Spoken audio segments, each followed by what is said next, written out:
Good morning, students. This is Arindambag here. Today, our topic is John Donne.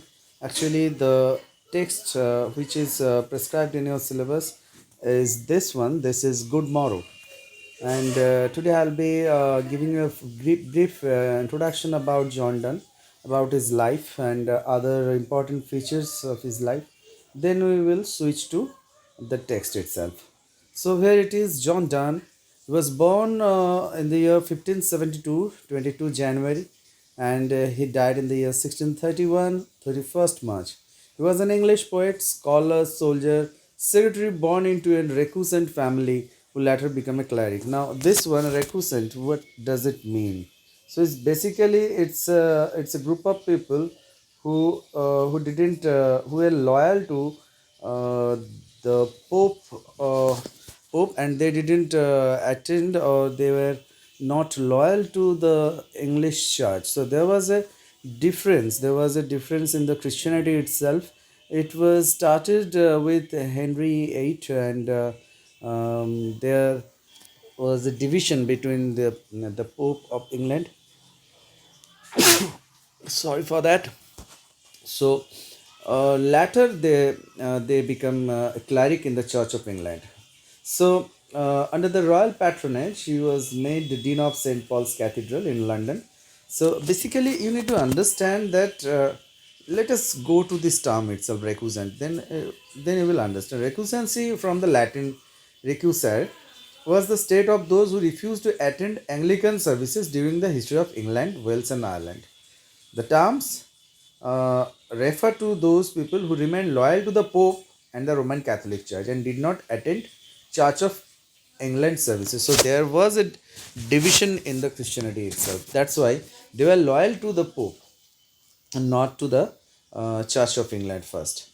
So let us understand his poetical works. We can see a metaphorical and sensual style includes sonnet, love poems, religious poems, Latin translations, epigram, elegies, songs and satires. So many things are attached to its John Donne. He is a basically versatile character and one of my favorite, obviously. He's also known for his sermons. Yes, and let us understand his style. His style is characterized by abrupt openings, which is very common in other poetries. Also, later on you will find in dramatic monologue, various paradoxes, ironies, and dislocations. So these are the characteristic style of his poetry, along with his frequent dramatic everyday speech rhythm, his tense syntax, his tough eloquence, both a reaction against the smoothness of conventional Elizabethan poetry and adaptation into English of European Baroque and Mannerist techniques. So it was a reaction. His style was itself a reaction against the Elizabethan poetry. So his career was marked by poetry and that bore immense knowledge of English society. Yes, obviously. He's a metaphysical poet, by the way. That's why, being a metaphysical poet, they had this characteristic with them. They were actually pandits, a person who knows so many things about his society, about various subjects, and they actually include those various topics or various knowledge in their poetry itself. Another important theme in dance poetry is the idea of true religion, something that he spent much time considering, about which he often theorized. He wrote also secular poems also, apart from erotic and love poems. He is particularly famous for his mastery of metaphysical conceits. We need to understand this one. What is conceit? Let us try to understand, because this is going to be one of the most prominent feature or very important part of metaphysical poetry. In the modern literary criticism, more common with generic genre fiction, conceit often means an extended rhetorical device. So focus on this part. Conceit often means an extended rhetorical device summed up in a short phrase, and that refers to a situation which either does not exist or exists rarely but is needed for the plot. So that is conceit. Now we have an elaboration on this. faster than light travel and superior alliance science are example from science fiction. Now we need to focus on this section also. The word conceit was originally coined in the context of poetry, deriving from the root concept. It has subsequently been extended to other forms of literature, the performing arts, painting, photography, and architecture.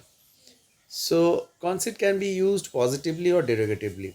So, basically, a conceit originally referred to an extended metaphor with a complex logic that governs a poetic passage or entire poem.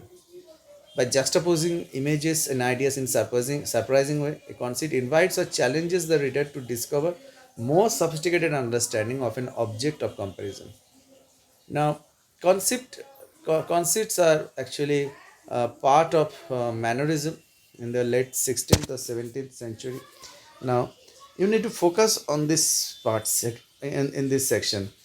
This particular section gives the exact idea of what conceit is. So basically, we need to focus on this extended metaphor, complex logic, governs a poetic passage, and juxtaposing images, ideas, surprising ways, invites, challenges the readers to discover a more sophisticated understanding of an object of comparison.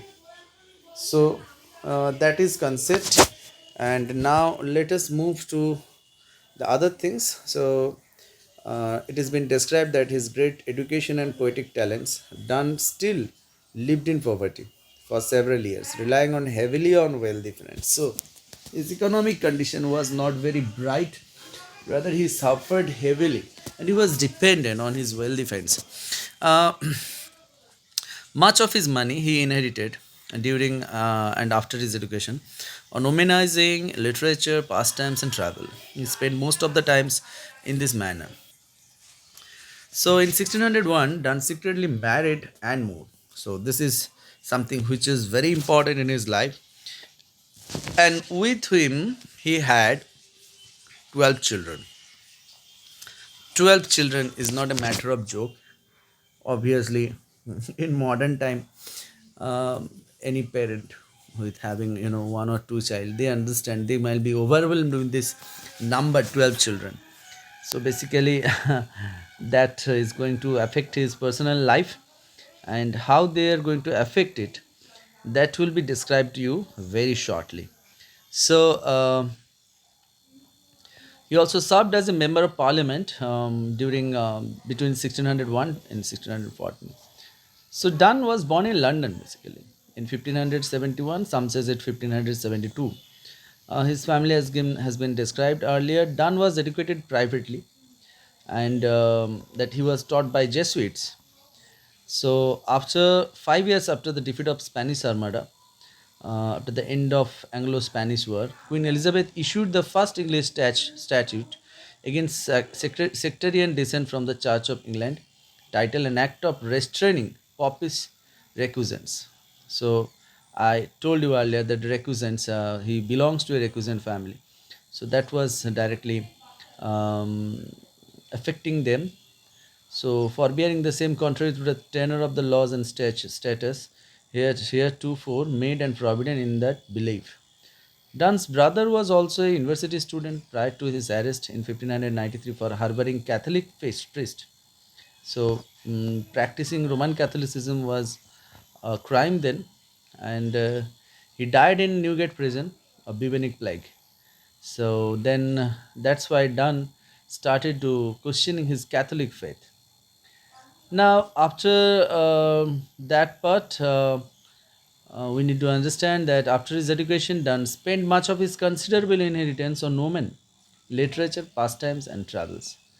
Though no record precisely told us that where Dunn actually traveled, he did cross Europe, yes, alongside of Earl of Essex and Sir Walter Raleigh, and he witnessed the loss of Spanish flagship, according to his biographer, earliest biographer. At the age of 25, he was prepared for diplomatic career he appeared to be seeking. Appointed as the chief secretary to the Lord Keeper of the Great Seal, Sir Thomas Egerton, and was established as Egerton's London home. York House, Strand, close to the Palace of Whitehall. Now, marriage to Anne More. During next 4 years, Donne fell in love with Augustine niece Anne More and was secretly married just before Christmas in 1601 against the wishes of both Egerton and George Moore, who was lieutenant of the Tower and Anne's father.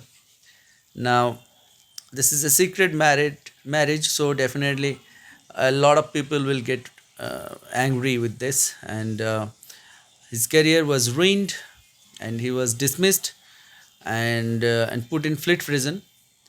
And later on, Church of England priest Samuel Brooke, who married them. Later on, that marriage was confirmed official. The man who acted as a witness to the wedding. Dunn was released shortly thereafter. The marriage, when people found that marriage was valid, so he was soon released. And Wilton tells us that Dunn wrote to his wife to tell her about losing his post. He wrote after his name, John Donne and Donne undone. It was not until 1609 Donne was reconciled with his father-in-law and received his wife's dowry. So nowadays, what dowry is a very bad thing, but back in those days, dowry was something which was like right, or rather, it was a very common social practice. So after his release, Donne had to accept retired country life in a small house in Pryford. So it was owned by Sarim, Anne's cousin. So there he resided until end of 1604. In 1605, they moved to another small house in Mesham, London. Now Anne gave birth to 12 children in 16 years of marriage. So including two stillbirths, their eighth, and then in 1617 their last child. So most of the time in a married life, either she was pregnant or nursing, and child mortality rate was a bit high then. So the 10 surviving child they had, two of them died, and three died before they were in 10. So he was very much frustrated then, and he almost killed himself. He was looking for the option of suicide. Dunn noted that the death of a child would mean one mouth fear to feed, but he could not afford the burial expenses. See the misery of this poet, of John Donne. He loved to have children, but later on he realized that one child, if one child is not there, then one mouth fear to feed, and he even could not bear the burial expenses. And during this time, Donne wrote but did not publish. So he wrote something like Bia Thanatos, his defense of suicide. His wife died on 15th August 1617, 5 days after giving birth to their 12th child. It was a stillborn baby. Donne mourned her deeply and wrote of his love and loss in his 17th Holy Sonnet. So, interesting life. He was also an MP. He died on 1631, 31st March, and was buried in Old St. Paul's Cathedral. There was a memorial statue of him, which was created by Nicholas Stone. Um, a Latin epigraph, probably it was composed by himself also. So Memorial was one of the few to survive the Great Fire of London in 1666 and is now in St. Paul's Cathedral. The statue was said by Isaac Newton in his biography to have been modeled from the life by Donne in order to suggest his appearance at the resurrection. So anyway, in 2012, a bust of the poet by Nigel Bonham was unveiled outside the cathedral churchyard. So this is the life of John Donne. Spent his life in misery. His big family and financial crisis crumbled him actually, even close to the verge of mental breakdown also.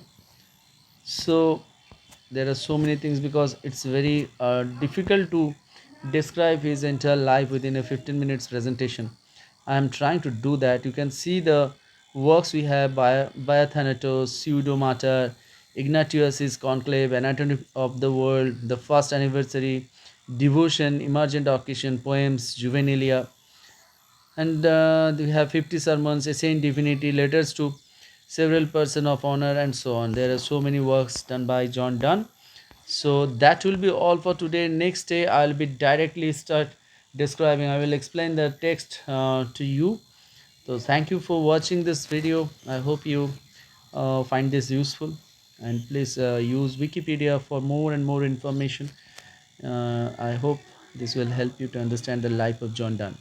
Thank you for watching this video. Please like, share and subscribe my channel and help my channel to grow. Thank you.